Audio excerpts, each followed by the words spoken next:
Is the United Nations contradicting itself? Last Friday, the United Nations General Assembly voted to seek an advisory opinion from the International Court of Justice on, and I quote, the illegality of Israel's occupation of Palestinian territories, including the old city of Jerusalem, end of quote. But what does international law say about the legal status of the State of Israel and the old city of Jerusalem? In this edition of European Report, we are honored to have internationally renowned legal scholar Dr. Jacques Gauthier from Toronto to explain the ramification of this recent UN vote. Last night, he gave a special lecture to mark the 100th anniversary of the mandate of Palestine, and this was hosted by Member of European Parliament Charlie Weimers, who is our host also here today. So if I start with you, Charlie Weimers, what motivated you to invite Jacques Gauthier to the European Parliament? Well, thank you, Thomas. One of the reasons is, of course, that there is a lot of delegitimization going on in terms of vilification of Israel and also trying to undermine Israeli claims to Jerusalem and by extent to the right for Jews to be in what constitutes historical Jerusalem. So I thought it was very good to offer members here in this House, the European Parliament, the opportunity to learn about the legal grounds for Israeli presence, not only in Tel Aviv, but also in Jerusalem. So that's why I really enjoyed hosting Dr. Gauthier yesterday.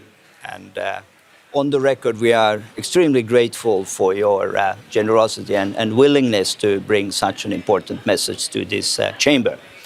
Jacques Gauthier, if you would summarize your lecture of last night in just a few minutes, what would be the main points on the relevance of the mandate for Palestine today? Okay. Thank you for involving me in this important discussion today. 100 years ago, the Council of the League of Nations in London on July 24, 1922, approved the mandate for Palestine, which is truly a Magna Carta for the Jewish people.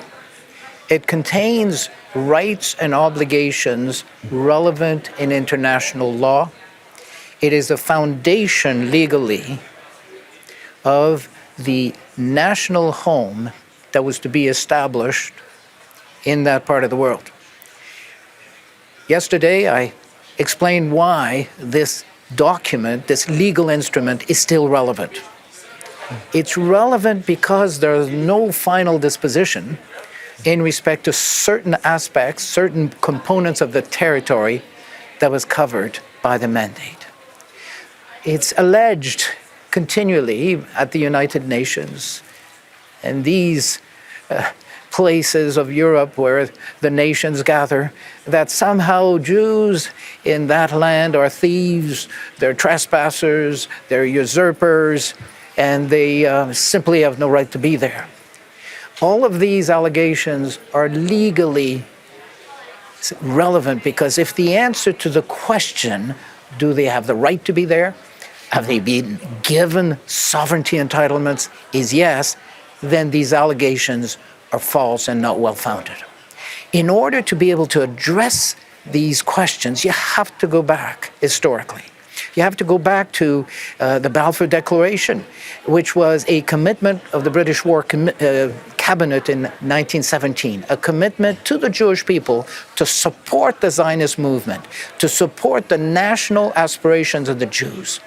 Because earlier, in 1896, Herzl had published a pamphlet in which he stated and concluded that we need a solution to the atrocities, to the horrendous problems faced by the Jews.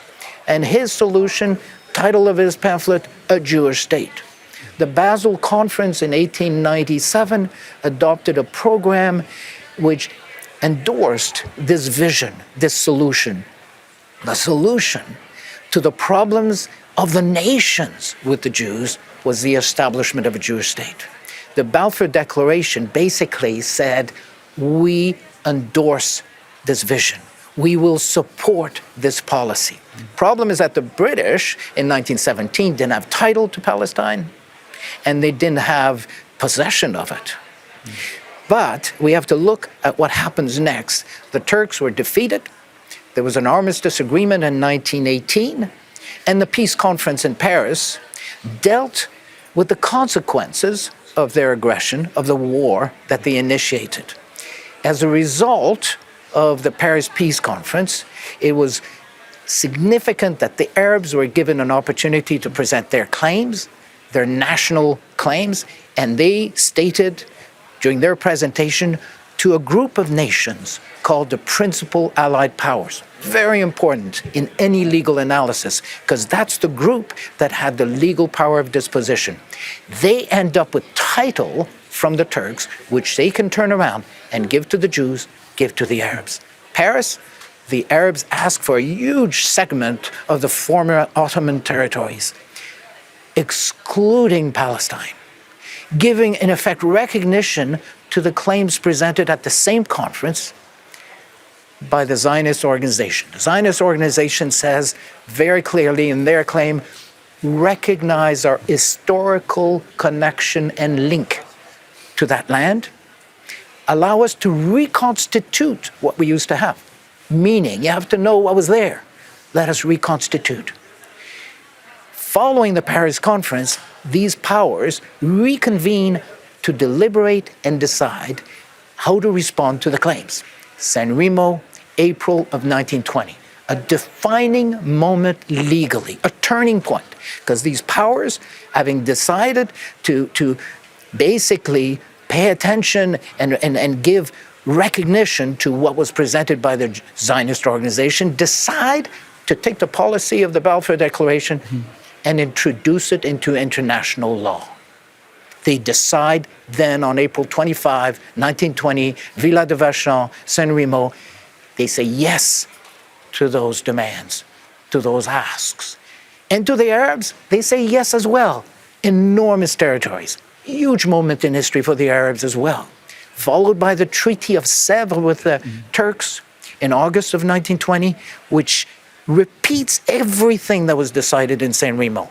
The wording of the Balfour Declaration policy, which now has been consecrated, has been solemnly adopted. And it says clearly, title to these territories goes to the principal powers.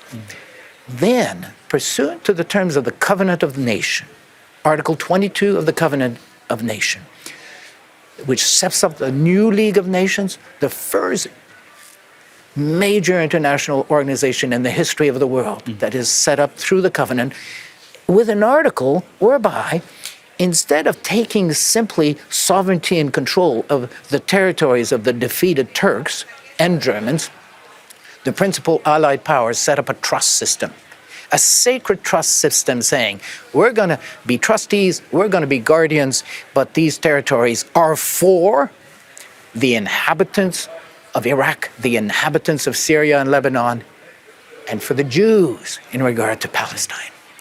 Followed by the Mandate for Palestine. This is the document that is 100 years old in terms of adoption now. There were 8 council members in London who adopted on July 24, 1920 at St. James Palace. We saw it recently. That's where King Charles was received in his new position as king in that palace. But they met there in those days. And Spain, Belgium, Brazil, China, the British Empire, France, Italy, and Japan, the 8 nations decide it is now part of international law. In that document, in the mandate, the dispositive clause is Article 2. That's the one that says that the mandatory is responsible for the establishment of a national home for the Jewish people in Palestine. The political rights are given to the Jews, provided that their civil and religious rights of the others, including the Arabs in that territory, are protected. It refers to the preamble where it says very specifically the historical connection is recognized and the right to reconstitute is given. Therefore, today, we have to ask the question, is the position of the UN in some of its resolutions of the Security Council stating in effect that Jews don't even have the right to inhabit, to have communities in parts of the remnant of Palestine, because 2/3 of Palestine was taken away as a result of a partition decision made in Geneva by the Council. So the question is, can we honor these commitments to the Jewish people and expect that they have to depart, to exit sacred areas of Palestine where they are today? The answer is no. Okay. Thank you. And for those who want to listen to the whole lecture, we will hopefully be able to it's recorded and publish it in its entirety, because it takes more than a few minutes to summarize your research over 30 years. But Charlie Weimers, on these issues, there are also developments in your capital, in Stockholm, with the new government. Can you elaborate what is happening as it relates to the view on Jerusalem in particular? Absolutely. First, I want to say that one very important aspect of what you just said, Doctor, is that these decisions have been codified even stronger through international court decisions establishing that the League of Nations is in fact a body that can set international law.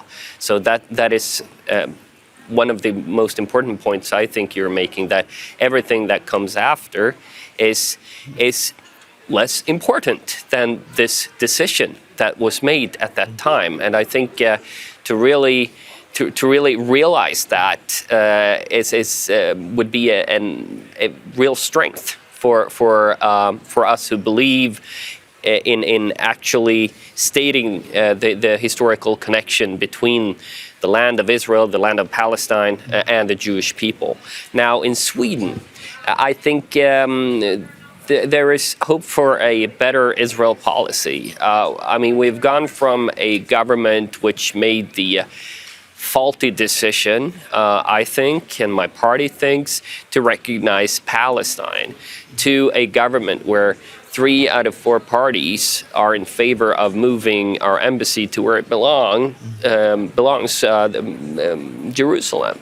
And this is a coalition which wants to strengthen our relationship with Israel, and which has many politicians, just like myself, who've gone to Israel to establish relations with the Israeli parties, either some of them in opposition after the last elections, others like the party I'm working mostly with in majority.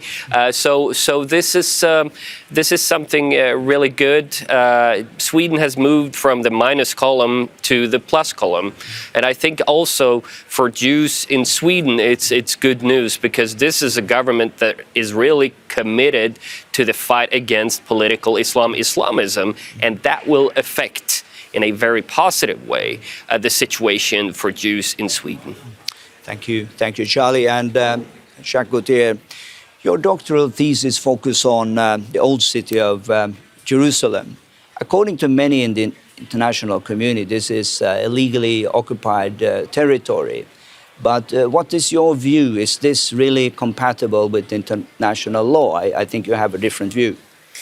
Well, the question is short. The answer is complicated. It took me 20 years to write this PhD thesis to answer the question, who has sovereignty over the old city of Jerusalem? So you should ask, why focus on the old city? Because the old city is the walled city in the midst of a larger Jerusalem. And if you look at the walled city, for more than 19 centuries, it was Jerusalem. There was almost nothing outside the walls. It's the ultimate bone of contention. It's the part that is most sacred and most coveted.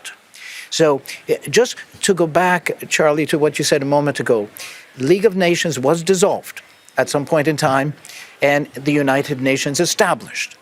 And it's important to know that in the UN Charter, Article 80 specifies that all rights that were given to any people before the UN Charter comes into effect are to be honored and respected in law. That's Article 80. So the other thing that I didn't mention about the San Remo conference is that during that conference, and this relates to Jerusalem, the question you've asked, Thomas, in that discussion, Lord George, who led the discussion with a number of other leaders, including the French Prime Minister Mitterrand, was asked the question, what do you mean by Palestine? He answered, well, we mean from Dan to Beersheba, which is a well-known scriptural description of the Holy Land. And when the French Prime Minister asked further questions, he said, well, I'll tell you what it is. And he pulled out a map. And it was map 34 of the area that we're talking about, Palestine. Map 34. And he said, this is what we're going to give to the Jewish people. Land on the east side of the Jordan, land on the west side of the Jordan. And that was supposed to be the home for the Jews. In the midst of that is Jerusalem. So if you ask the question, how much of a connection is there between Jerusalem and the Jewish people? I tried to summarize it in 200 pages. I needed 3,000 pages because the links, the nexus is so deep and wide. So how can we possibly take the position, if we're pursuing justice, if we're acting in good faith, that we're going to honor the commitment in respect to the historical connection? We've recognized the connection, and we've accepted that a home is to be built based on those principles. Jerusalem was the core, the heart, the soul of the Jewish state in times past. And so today I take the position that when the decisions were made to set up a mandate over a territory for the Jewish people, if you read, this is a copy of the original that was signed on July 24. There are about 30 references to the Jewish people and their rights here. Very few to the inhabitants, because their rights, particularly their religious rights, their rights to holy sites, are certainly to be respected and protected. But this land is for the Jews. So Jerusalem, the heart and soul, was definitely, absolutely to be part of the Jewish state. Now, we know that there was a partition resolution at some point in time, which was adopted by the General Assembly. General Assembly of the UN cannot adopt binding resolutions. Certain resolutions of the Security Council can be binding, but partition resolution would only have been binding if both Jews and Arabs had accepted it. It was incorporated in a treaty. The partition resolution did not contemplate that Jerusalem would be part of the Arab state. It was going to be a separate area, corpus separatum.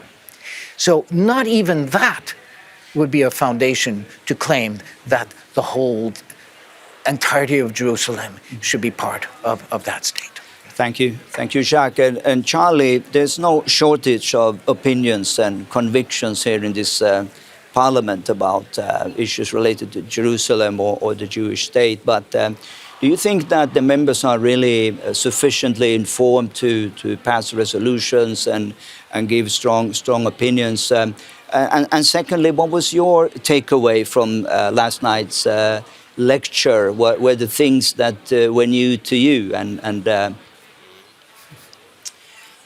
Well, I think for those who, don't have the possibility to read 300 or 2,000 pages about the connection between the Jewish people and the city of Jerusalem, I can make it easy for them. I can recommend the song Jerusalem of Gold by Afra Hassa, sung by Afra Hassa, which is a great summary, a very emotive summary of this very, very close relationship. I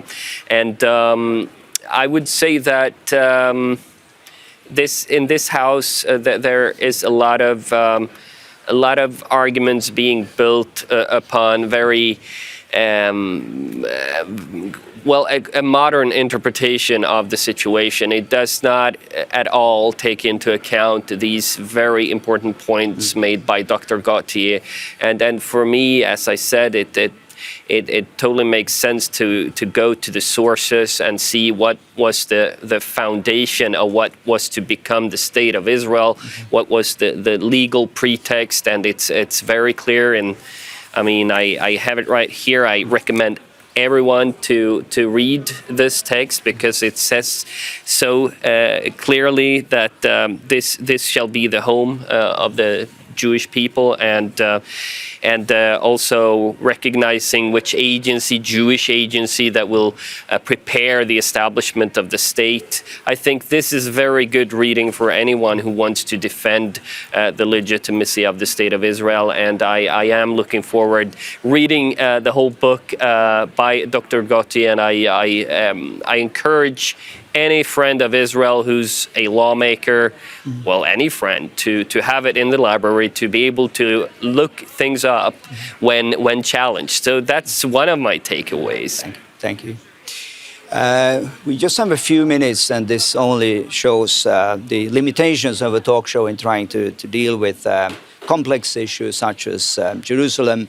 But coming back to the role of the United Nations, International Court of Justice, maybe you could explain what role they play in forming international law. We have advisory opinions. They appear to be very innocent and scientific and exact. And then we have UN General Assembly resolutions. What's the relevance? For example, UN General Assembly resolutions, are they legally binding? The answer is no. They're not legally binding unless they deal with administrative questions within the UN. The intent of those who put together the UN Charter was that the Assembly was not going to be an international parliament that could impose principles and rules and laws on the nations. Full stop. So when a decision is made to involve the International Court of Justice, recent events, what happens is, it reminds me of the fact that so few of the key historical events are understood and known by those who make these decisions. As a result, the political narratives are presented as if they were well-founded in law. In fact, they're merely political arguments. They're not well-founded in law. So what happens when the International Court of Justice gets involved and the result is an advisory opinion, is that it's not binding. It will not be binding on Israel. This is unqualified, definitely not binding. On the other hand, what the Palestinians have done over the years with General Assembly resolutions that are not binding, and for instance, the advisory opinion of the court in 2004 relating to the fence, they go around and talk to others and take the position, this is the law, this is a binding decision. And sadly, the lack of understanding of the processes of the UN and the structure of the UN, people accept these false allegations as to what the law is. For instance, the reference to the green line in so many resolutions of the UN, so many resolutions, is obnoxious. The green line is nothing other than the armistice line agreed upon between Transjordan and Israel after the War of Independence. It's in a document and basically says we will not go beyond these lines. Peace is not there. It's an armistice agreement, and both sides commit not to take any further hostile action. What did Jordan do in 1967 despite this agreement signed in 1949? They attacked Israel again. Does it make any legal sense whatsoever that anyone would want to rely on the Green Line given what the Jordanese did in 1967? Absolutely not. So that line is never intended to be a source of rights for sovereignty and title. And yet, resolutions of the UN constantly refer to this Green Line, which is totally irrelevant from the point of view of international law. Thank you. Thank you again. I think that was very clear also to our viewers. We have 1 or 2 minutes left, and I'll be generous and give you a whole minute, Charlie, to what can the European Parliament do, including yourself, to give Israel a fair trial in the international community? Well, I think we should be much better in referring to these legal documents that Dr. Gauthier has talked about. We have been doing that all too rarely. So that's one thing. Another thing I think we must do is to put pressure on organizations providing, for instance, textbooks in the Palestinian Authority. Why? Because these textbooks are totally denying the legitimacy of the State of Israel and denying historical facts and even vilifying Jews, anti-Semitism. That's one thing that this parliament could do, and we work quite hard to make that happen, to withhold funds until the Palestinian Authority actually complies with international standards. So to build peace demands that the young generations are, brought up with tolerance. We need to work for that. Thank you, gentlemen. Thank you, Dr. Gauthier, for coming all the way from Toronto to the European Parliament in Brussels. And thank you, Charlie Weimers, for hosting us again today, but especially for the 100th anniversary of the Mandate for Palestine. Thank you. If you want more information on this topic or other issues related to Israel, you can visit our website, ec4i.org. My name is Tomas Sandell. This is the European Report, and we will see you again next month.